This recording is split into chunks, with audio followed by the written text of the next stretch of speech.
جو نجی ثالث ہوتے ہیں ان کی توسط سے ریاست نے BLA سے مذاکرات کرنے کی خواہش ظاہر کی، رابطے ہوئے ہیں، اور پھر جو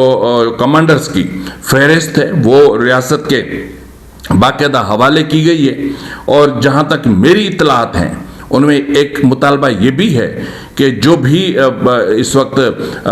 جو بلوچ اسیران ہیں، چاہے وہ لاپتہ ہیں یا چاہے وہ جیلوں میں ہیں، ان کی رہائی کا مطالبہ بھی شاید شامل ہے، شاید، میں I'm not sure۔ تو اگر یہ مذاکرات اس طرح چلتے ہیں یا اگر بات چیت آگے بڑھتی ہے اور اگر ریاست ان کمانڈرز کو رہا کرنے پر آمادہ ہوتی ہے تو پھر شاید ان 7 اہلکاروں کی جان بخشی ہو سکتی ہے۔ ایک دوسری طرف انجمن تحفظ حقوق بلوچ اور پھر دیگر کچھ بلوچ آرگنائزیشنز ہیں، انہوں نے BLA سے التجا کی ہے کہ آج آپ کی تحویل میں موجود پنجابی سپاہی اپنی ہی ریاست کی بے حسی کا شکار ہیں، ان کی جان لینا اس ظلم کی بازگشت ہوگا جس کے خلاف بلوچ ہمیشہ کھڑے رہے ہیں۔ آپ سے درخواست کرتے ہیں کہ بلوچ روایات کی پیروی کرتے ہوئے انہیں معافی عطا کریں اور ان کی جان بخشی کر کے انہیں سرمچار بننے اور بلوچ آزادی کی جدوجہد میں بہادر جنگجو بننے اور پنجابی سامراج کے خلاف بلوچ سرمچاروں کا ساتھ مل کر لڑنے کی اجازت دیں یا ان سے اس پر ان کو آمادہ کریں۔ اور یہ بھی کہا گیا ہے کہ رمضان کا مہینہ ہے، تو اس رمضان کے مہینے کی برکت میں یہ امن کا مہینہ ہے، تو جو بھی وہ ہو سکے ان معاملات کو رفع دفع کیا جائے، اور کیونکہ ریاست اس وقت شدید دباؤ میں ہے۔ ایک تو سوشل میڈیا پر دباؤ بڑھ رہا ہے، انٹرنیشنلی بھی پریشر بڑھ رہا ہے، اور انٹرنیشنلی جو MOUs سائن ہوئے تھے بلوچستان کے حوالے سے وہ تقریباً منسوخ ہو چکے ہیں، ریکارڈنگ کا منصوبہ التوا میں جا چکا ہے، اسٹاک ایکسچینج تباہ ہو چکی ہے، اور بلوچستان کے حوالے سے امریکہ جو پیش رفت کر رہا تھا انہوں نے بھی اپنا ہاتھ روک دیا ہے۔ سعودی عرب سرمایہ کاری کرنے کے لیے اب تیار نہیں ہے، اور UAE نے بھی اپنے قدم پیچھے ہٹانا شروع کر دیے ہیں، اب لے دے کے باقی رہ جاتا ہے چائنا۔ تو چائنا کے حوالے سے صورتحال آگے چل کر اور زیادہ خراب ہونے جا رہی ہے۔ تو ان تمام چیزوں کو اگر ہم دیکھتے ہیں، اور پھر اگر ایسی صورتحال میں 7 اہلکاروں کو سزائے موت یا گولی مار دی جاتی ہے یا ان کو پھانسی دے دی جاتی ہے یا ان کے کوفنز بھیجے جاتے ہیں، اور اس حوالے سے سوشل میڈیا پر کوئی بہت بڑی کیمپین چلتی ہے، تو پھر ریاست کا حشر کیا ہوگا؟ یہ ایک بہت خطرناک سوال ہے، کیونکہ ریاست نے جو ایگریمنٹس کر رکھے ہیں انٹرنیشنل کمیونٹی سے، جس طرح ڈونلڈ ٹرمپ کے سامنے بریف کیس کھول دیے گئے تھے، اسی طرح اب جو میں نے آپ کے سامنے معاشی صورتحال رکھی، اس کے بعد میں نہیں سمجھتا کہ اب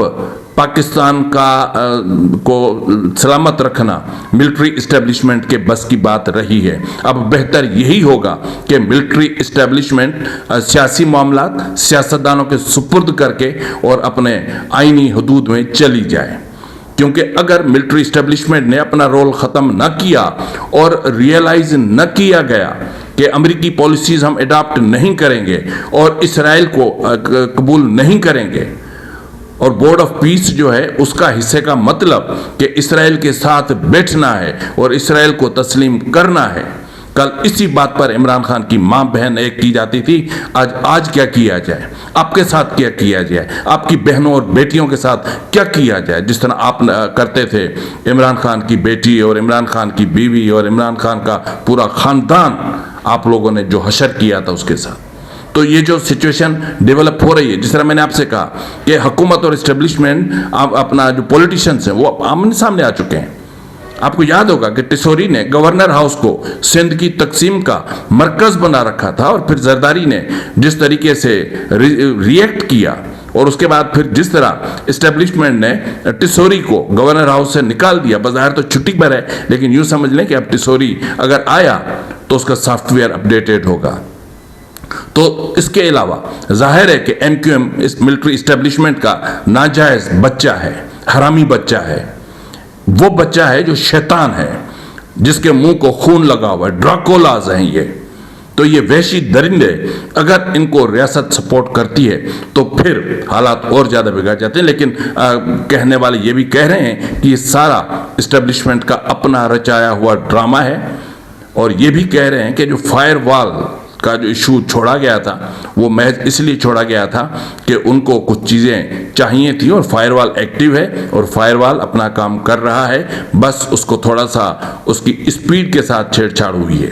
تو اس حوالے سے دیکھیں تو صورتحال بہت زیادہ گمبھیر ہے. سیاسی بحران سر پہ ہے, آئینی بحران سر پہ ہے, عدالتی بحران سر پہ ہے, معاشی بحران سر پہ ہے,